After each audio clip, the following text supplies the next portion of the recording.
네, 반갑습니다. 오늘은 네 번째 시간이 됐고요.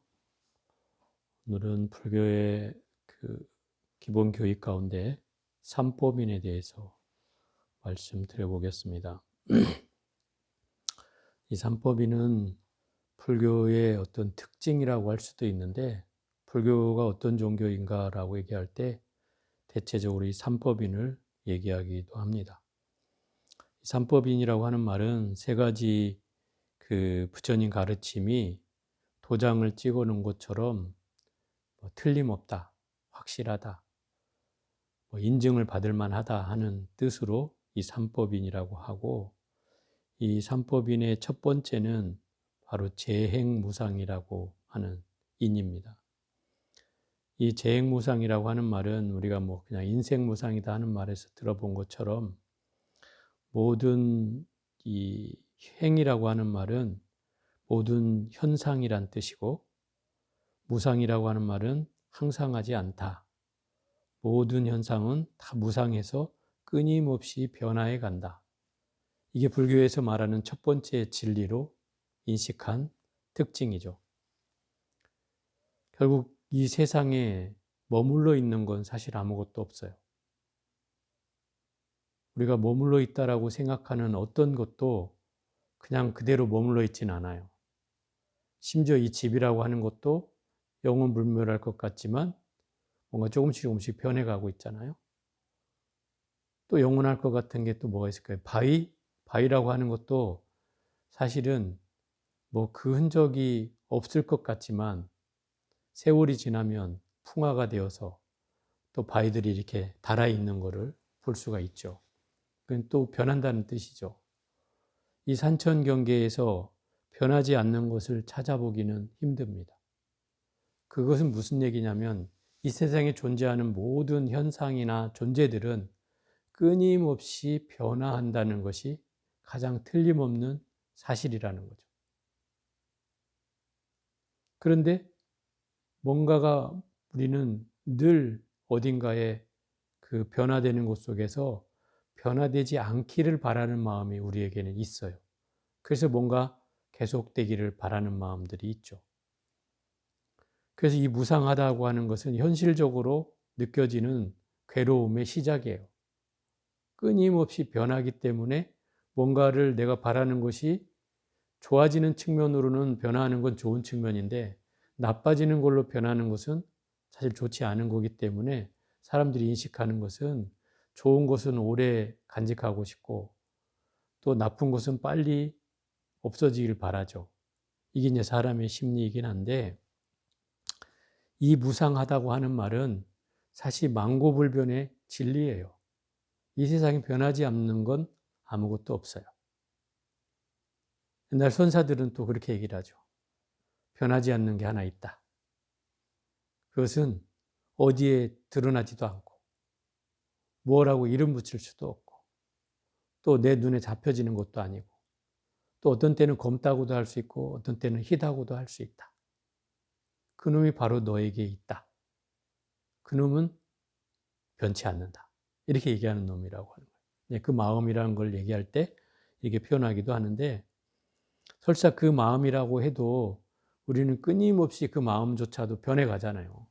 어제 마음 다르고 오늘 마음 다르고 오늘 낮에 먹은 마음 다르고 저녁에 먹은 마음 다르고, 이게 끊임없이 마음이 변해가요. 그래서 옛날 고사 중에 인생무상 세옹지마라고 하는 그 고사가 있어요. 연말이 되거나 연초가 되면 이런 고사성어를 이제 자꾸 읊어야 되는데, 무슨 얘기냐면 시간은 끊임없이 변해가는 게 속성이잖아요. 한시도 가만히 있질 않죠. 그래서 금강경에서는 그 시간의 속성을 얘기한 아주 대표적인 구절이 과거신 불가득, 현재신 불가득, 미래신 불가득이라고 하는 말이죠. 그 말에는 이미 시간은 내 손으로 잡을 수가 없기 때문에 어떤 것을 내가 그 마음을 잡아서 내 거라고 할 수 있는 건 단 없다. 그게 시간적으로도 그렇고 공간적으로 그렇다. 이런 얘기인데, 이 인생무상 세옹지마라고 하는 말에는 그 무상한 시간을 어떻게 견뎌내야 되고 어떻게 바라봐야 되는지를 설명해 주는 대목이기도 하다. 이 세옹지마라고 하는 말은 사실은 변방에 사는 늙은이, 변방세자의 늙은이 옹자인데 변방에 사는 노인이 가지고 있는 말을 통해서 생겨난 일화예요. 이 동네는 변방 지역이기도 하고 또 말이라고 하는 게 이 마을에는 가장 큰 재산이었어요. 소가 있는 것도 아니고 양이 있는 것도 아니고 오히려 말로써 이 사고 팔고 또 말을 키워서 말을 이렇게 많이 가지고 있으면 부의 상징이 되기도 했어요. 여기는 이제 말이 아주 필요한 곳이라는 것이죠. 예를 들어 다른 지역으로 간다든지 온다든지 할 때 그 말을 사고 팔 수 있는 그런 공간이 되었기 때문에 그 말이 그 마을에서는 재산의 가장 중요한 요인이었는데 이 노인의 말이 몇 마리가 있었는데 어느 날 이제 이 말이 키우던 말이 한 마리가 사라진 거예요. 이 말이 몇 마리도 없는데 한 마리가 사라졌다는 것은 이 마을에서는 굉장한 손실이다 이 말이죠. 그래서 이 동네 사람들이 말이 없어졌다는 소식을 듣고 이 노인을 위로한단 말이죠. 아이고 그 말이 없어져서 어떻게 하냐고 참 안 됐다고 이러니까 그 노인은 그 말을 들으면서 글쎄요 좋을지 나쁠지는 두고 봐야죠 이렇게 얘기를 하는 거예요. 그런데 어느 시점이 되니까 자기가 잃어버렸던 말이 돌아왔어요. 지가 집을 찾아서 돌아왔는데 그 옆에 새끼를 하나 쳐가지고 한 마리를 더 데려온 거예요. 이게 이제 야생말을 하나 데리고 온 거죠. 그런데 이제 막 동네에서 또 난리가 난 거예요. 야, 말이 한 마리 돌아온 게 아니라 한 마리까지 더 데려오니까 또 막 마을 사람들이 와서 막 축하를 하는 거죠. 이게 막 요즘 말로 치면 1+1이 된 거고, 그래가지고 돌아오니까 너무나 이제 좋아하죠. 너무나 축하한다고. 이렇게 좋은 일이 생겨서 어떠냐고 막 이러니까 그 노인네가 그래. 글쎄요. 또 그러는 거죠. 좋을지 나쁠지는 두고 봐야죠. 또 그러는 거예요. 근데 이 한 마리 들어온 말이 야생말이다 보니까 이제 사람 손을 안 타서 길들여지지 않는 말이잖아요. 그래서 이 집에는 이제 젊은 아들이 하나 있었는데 그 아들이 그 야생말을 길들여 보겠다고 말을 타다가 떨어져 가지고 다리가 부러진 거예요. 다리가 부러졌으니 뭐 젊은 놈이 또 몇 달을 꼼짝 못하고 있어야 되잖아요. 그게 이제 동네 사람들이 와서 또 안 됐다고 막 이제 위로를 하니까 그 노인은 한결같이 그래요. 글쎄요. 좋을지 나쁠지는 두고 봐야죠. 또 이러는 거죠. 근데 아니나 다를까 나라에 이제 전쟁이 일어나고 전쟁이 일어나니 젊은 사람들을 차출해서 이제 국방의 의무를 다하라고 이제 군사로 이제 데려가는 상황인데 이 아들은 다리가 부러져 가지고 못 가게 됐다 이 말이죠. 그러니까 또 마을 사람들이 와서 자기네 아들들은 다 잡혀갔는데 이 집 아들만 있으니 당신 말이 참 옳았다고. 그때는 다쳐서 위로를 했는데 지금 오히려 전화위복이 되어서 당신의 아들이 이렇게 군대로 안 가게 됐으니 얼마나 좋은 일이냐. 이게 이런 상황이 됐을 때 이 노인의 태도는 좋다 싫다라는 걸 갖지 않았다는 뜻이에요. 우리가 세상을 살면서 늘 끊임없이 변화해 가는 것이 우리의 삶이잖아요. 그럼 좋을 때도 있고 나쁠 때도 있고 그죠? 또 즐거운 일도 있고 뭐 슬퍼할 일도 있고 이런 일들이 뭐 끊임없이 펼쳐지겠지만 그거에 대해서 마음을 시비하지 않고 그거에 대해서 마음이 끌려가지 않는 모습을 갖는 게 바로 인생무상 세옹지마에 담겨 있는 가장 큰 의미다. 부처님이 말한 이 무상의 뜻은 그런 의미를 얘기하는 것이다. 왜 무상한가를 얘기할까? 그것은 무상한 가운데 그 무상에 끌려가지 말라고 하는 것이 담겨 있다. 왜냐하면 우리가 흘러가는 물을 보면서 그 물에 대고 뭐 저 물은 왜 변하지? 왜 흘러가지? 라고 하는 사람은 없을 것이다. 그죠? 그냥 흘러가는 걸 바라볼 뿐이죠. 마찬가지로 우리의 삶을, 그 무상한 삶에 대한 우리의 삶을 그냥 아무 마음에 동요 없이 지켜보라는 뜻이다. 그게 무상의 가장 큰 의미가 아니겠나 생각을 해봅니다. 그래서 우리는 이 무상하기 때문에 또 뭐가 찾아오냐면 괴로움이 찾아온다. 무상에 끌려다니면 끊임없이 괴로워진다는 거죠. 왜냐하면 우리가 행복하다고 하는 것도 그 행복을 계속 유지되기를 바라는 마음이 있기 때문에 그 행복이 또 꺾이면 또 괴로움이 찾아오는 거고, 또 불행한 일이 있으면 그 불행이 빨리 없어지기를 바라는 마음이 있기 때문에 또 그 마음 때문에 괴롭고, 끊임없이 우리의 마음은 이 무상한 것에 대해서 무상하지 않기를 바라는 그 마음 때문에 괴로운 것이다. 무상한 줄 알면 괴로울 필요가 없는데 우리가 무상 때문에 괴로움이 생겨나는 것이다. 그래서 끊임없이 우리의 괴로움은 현실에 대한 인식, 또 흐름의 진리에 대한 인식들이 부족해서 일어나는 현상이다. 그래서 부처님은 이 육신에 대한 경계로부터 네 가지 괴로움, 또 정신적으로 일어나는 괴로움이 또 네 가지 해서 사고 팔고를 얘기하고 있다. 그래서 일체가 괴롭다고 부처님은 선언을 하셨어요. 일체가 괴롭다라고 선언을 한 이유는 사람은 누구나 태어나서 늙고 병들고 죽는다. 이것이 생로병사에 대한 괴로움이다. 태어나는 것을 사람들은 축하해주고 뭐 케이크도 먹고 미역국도 먹고 하지만 결국은 그 탄생은 괴로움의 시작이다. 왜냐하면 부처님이 연기적으로 봤을 때 괴로움이 생겨나는 원인은 이 존재가 있기 때문이고, 그 존재가 탄생하기 때문에 또 늙고 병들고 죽는 게 일어나니 그래서 괴로운 것이다. 그래서 존재의 근원은 결국 생명에 대한 존재의 인식으로부터 시작된다. 그걸 거슬러 올라가면 어리석은 무명에서부터 시작된다고 하지만 모든 괴로움의 시작은 결국 이 육신의 존재로부터 시작된다. 그리고 여기에다가 네 가지 괴로움을 덧붙이는데, 사랑하는 사람과는 헤어져야 되는 괴로움이 있고, 또 미워하는 사람과는 만나야 되는 괴로움이 있고, 또 내가 얻으려고 하지만 얻어지지 않는 괴로움이 있고, 또 하나는 오음송고라고 해서 내 다섯 가지 색수상 행식, 그러니까 물질을 바라보고 그걸 받아들이는 인식하는 과정 가운데 일어나는 괴로움이 있다. 우리가 이쁜 걸 보면 이쁜 걸 쫓아가고, 또 맛있는 걸 보면 맛있는 냄새를 쫓아가고, 음식을 쫓아가고, 맛을 쫓아가고 하는 이런 경계들이 드러나는데 그것도 또한 괴로움이다. 왜냐하면 그 맛이라는 게 영원하지도 않고 또 일시적이고 또 이러기 때문에 거기에 쫓아가는 게 사실은 어리석음인데 우리의 경계는 늘 거기에 흔들리게 되어 있다.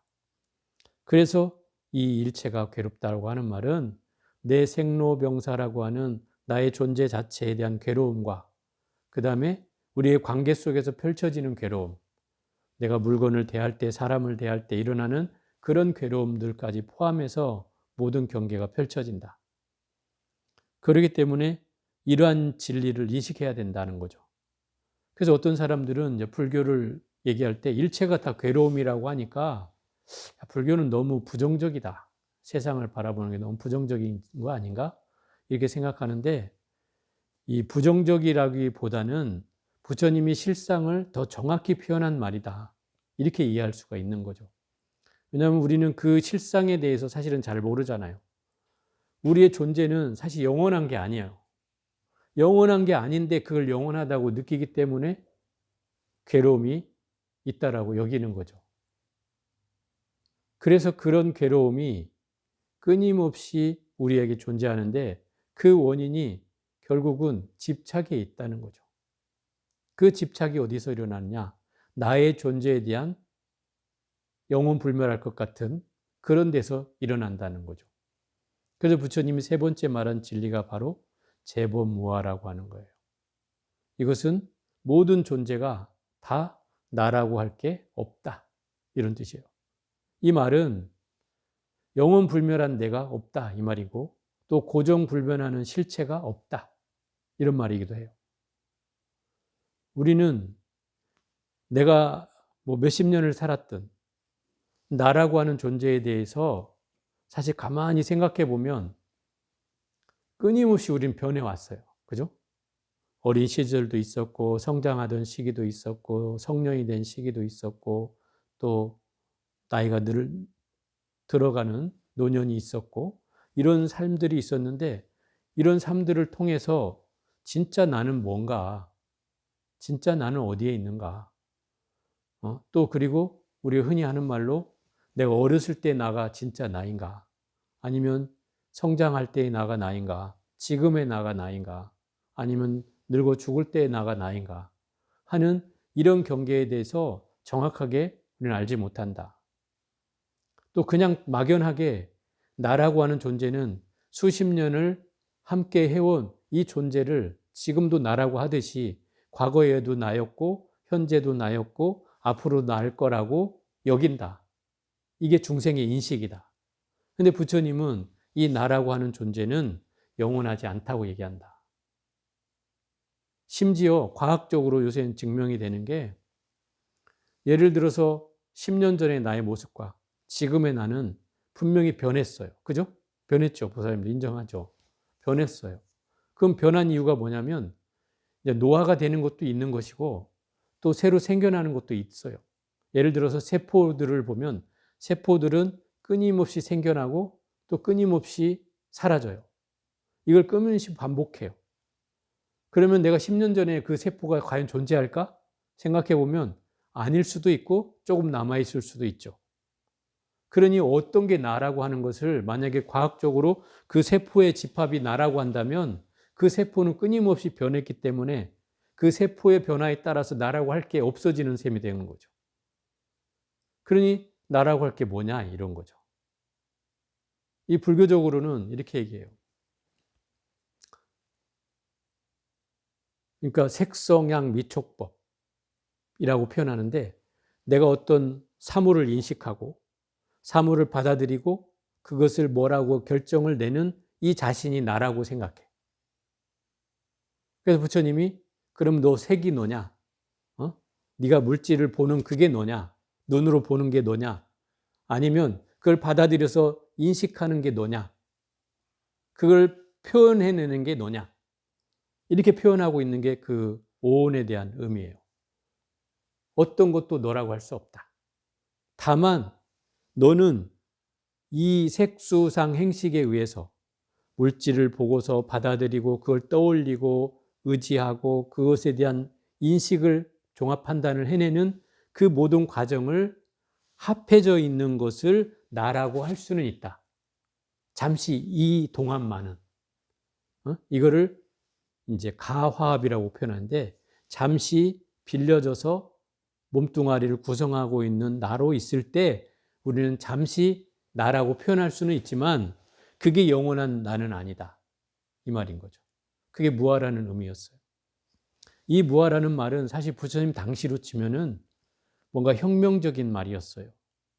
왜냐하면 그때 부처님 당시에 존재했던 종교가 브라만교라고 하는, 요즘 힌두교의 전신이죠. 그 종교인데 그 종교는 아트만이라고 하는 존재가 있다고 얘기를 해요. 아트만은 바로 윤회하는 핵심이 아트만이라고 표현해요. 그래서 영원불멸한 나가 있다는 거예요. 그래서 이 종교는 아를 주장했어요. 아가 있다고 주장했어요. 내가 있다. 영원한 나가 있다. 이렇게 주장을 했어요. 근데 부처님이 그걸 정면으로 반박해요. 나는 없다. 이게 무아에 대한 핵심이에요. 무아가 일어난 배경이 바로 이런 사상으로부터 이걸 거부하는 말로서 일어난 거예요. 그러니까 그때로 치면은 센세이션한 가르침인 거죠. 정면적으로 그 브라만의 가르침을 정면적으로 반박하는 그런 내용이었기 때문에 뭔가 혁명적인 가르침이라고 할 수 있죠. 나라고 하는 건 없다. 그 윤회의 주체도 나가 아니다. 이렇게 얘기할 정도였어요. 그래서 결국 이 무아라고 하는 말은 영원하게 존재하는 나는 없기 때문에 어디에도 집착할 바가 없다. 이걸 말하기 위해서 이 무아라는 걸 얘기하는 거예요. 영원한 내가 없는데 무엇을 집착하냐. 어제도 네가 아니고 오늘 또 너라고 할 수 없고 내일 또 더더구나 다가오지 않은 나이니 어떤 걸 너라고 할 거냐. 너라고 할 건 아무것도 없다. 이렇게 얘기하고 있는 거예요. 그러니 어디에 집착한단 말이냐. 너도 없는데 결국 뭘 집착한단 말이냐. 이 말은 실제하지 않는다는 뜻이죠. 영원불멸한 존재로서 실제하지 않는데 무엇을 거기에 집착하고서 영원불멸할 것처럼 하느냐 이 말인 거죠. 그래서 이런 속성이 바로 불교의 세 번째 진리의 특징이다. 나라고 할 게 없다. 고정불변하는 실체가 없기 때문에 무아라고 하는 것이다. 그래서 결국 경전에는 이 아함경 같은 경전에는 끊임없이 그렇게 나와요. 무상하기 때문에 괴롭고 괴롭기 때문에 나라고 할 게 없고 내가 없기 때문에 실제로 부처님은 열반에 대한 그 이상을 제시하셨다. 그게 바로 네 번째 삼법인 말고 하나를 더 붙인다면 사법인이라고도 할 수 있는데 열반적정이라는 말을 해놓으셨단 말이에요. 무상하고 괴롭고 무아인데 왜 열반적정이란 말을 하지? 이 말은 불교의 실상을 표현한 말인데 열반이라고 하는 건 아주 고요한 세계를 말하는 거예요. 번뇌가 다 소멸된 세계. 그 열반, 이제 버모르는 니르바나라고 하는데 그 열반이 고요하고 고요한 세계. 적정이란 말은 사실은 해석해 놓은 말이에요. 열반의 같은 의미죠. 고요할 적, 고요할 정자니까 아주 고요하고 고요한 세계가 있다는 거예요. 이 세계는 무상하지도 않고 괴롭지도 않고 나라고 하는 실제하는 상주하는 세계가 있다는 거죠. 그게 열반적정의 세계예요. 이것은 이제 부처님이 말한 이상향에 가깝죠. 현실은 무상하고 고이고 무아이지만 그걸 벗어난 세계가 있다. 그게 바로 열반적정이다. 이것이 불교에서 말하는 네 가지 진리의 특징을 얘기한다. 그러니 불교가 부정적으로만 또는 허무한 것만 얘기하는 게 아니라 결국 이 얘기를 하는 이유는 우리가 현실적으로 존재하는 끊임없는 변화에 대해서 인정하라는 말이고 또 그 변화를 인정하다 보면 괴로움을 수용하게 되어 있고 또 그 괴로움을 수용하다 보면 결국 나라고 하는 실체가 없기 때문에 결과적으로 마음이 동요하지 않는다. 마음이 동요하지 않으면 그런 세계가 바로 열반적정의 세계다. 이렇게 설명하고 있는 거죠. 그래서 이 네 가지의 어떤 특징을 이제 불교의 삼법인이라는 이름으로 가장 중요한 핵심 그 교리로서 설명하고 있는 대목이죠.